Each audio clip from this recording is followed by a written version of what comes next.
There are always two things people associate with Holland. Weed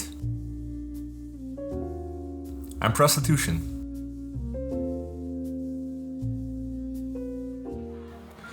The rules in liberal Holland are always a bit different from the rest of Europe. This is strange because the church always have a heavy influence on the law. For example, in the case of prostitution. Until 1517, the church allowed prostitution to be a protector for the honorable woman. Under French governing, there was a very strict system with government-controlled brothels. When the French left, lots of cities kept this system intact. From 1889, Protestant Christians called for a countrywide ban on brothels. This became the law in 1911. In practice, this only stimulated the industry to hide their work. However, window prostitution, like we still know it today in Amsterdam, became very common. Mostly because it was hard for the lawmakers to decide if this was actually prostitution.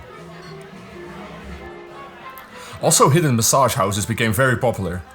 In the 70s, it was decided it was impossible to regulate. The government decided prostitution would be tolerated within the limits.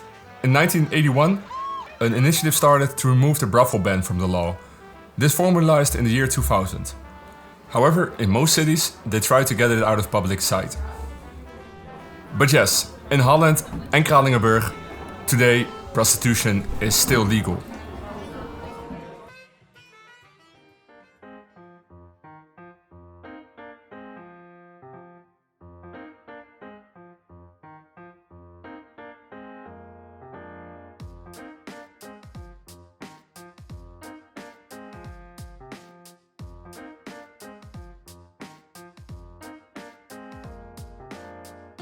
Hey guys, and welcome back to Kralingenburgh.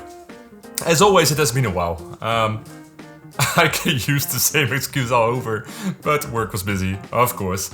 I'm just really happy I'm uploading again, and I really was looking forward to this episode, because the subject of this episode is, as you notice, prostitution, which is a really weird theme to use in a Cities Skylines episode. But my reasoning was, most of us YouTubers, YouTube, City Skylines, builders, whatever, we try to, tick all the boxes. We try to talk about segregation, the meaning of an area in a town towards some ethnical group, or etc., religion, you know. But often we are only talking about pretty much the same topics in every city we build, and I like to go out of that box a little bit. And to be really honest, prostitution is a big part of Dutch culture. It's not like in a sense that it's a big thing which is very prominent in daily life, but it is, I think, important to talk about. And in Holland we are quite open about these kinds of topics, and of course when you're not living in Amsterdam you probably won't notice it that much, but we do have this whole sex tourism in Amsterdam, of course, where people fly all over the world to visit the famous Wallen, which is a street full of window prostitution. And I'm not gonna judge if it's right or wrong, that's for yourself to decide, but it is there. And honestly, every city, every town, every country have had some form of prostitution, but in most countries it has been abolished, and in Holland it's still there in some sense. So I thought it would be cool to use it in this Kralingenburgh episode. It probably would have made more sense to do it in ZILT, but I like the idea of making this small party street away from the city center, where the fishermen can have their own parties and have their own social life. So a little bit of a bad street. It is very much tucked away between industry. It is on the other side of the harbor, so local population will probably have nothing to do with it unless they are one of the people who own the bar, the restaurant, the brothel, or something like that. So that's why I built it in this area, and I guess that makes sense.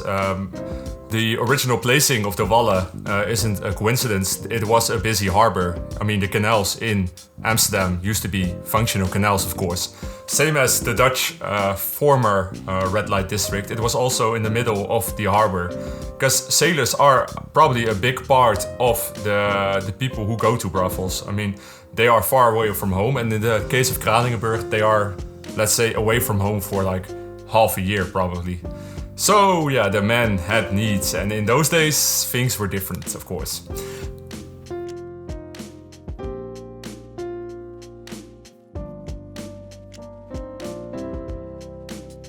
On screen now, I'm adding these red windows to this building. This building is the brothel. I added them only to visualize that this is the brothel, because I don't think it's realistic or anything. It just resembles those in Amsterdam. I also add a lot of neon signs, like this hotel sign I'm adding right now. I think it was popular in the 30s. In the US for sure, but probably not yet in Holland, because they were always a little bit behind with those kinds of things.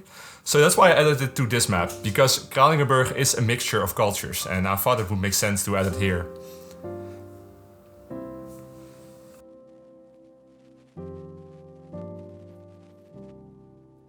Here I'm building this awning. I'm added it to this amazing building by Seabud. It's one of the Victorian houses, and it's gonna function like a restaurant. I wasn't sure what I was going to do with all the buildings in the street. I was thinking of making bars, terraces and that stuff, but I just wanted to keep it as small as I could. So I just added some tables here, added a fence, and I think I called it a day. It was enough to serve the purpose. And I'm adding so much details and props to the city, so I had to be careful not to overdo everything. And I thought it would be funny to add a hospital on the other side of the street, because, well, people will get injured a lot here in fights, bar fights, and probably some venereal diseases as well. So when the sailor is done, he can just cross the street and go to the hospital to get his medicines, or probably some week later.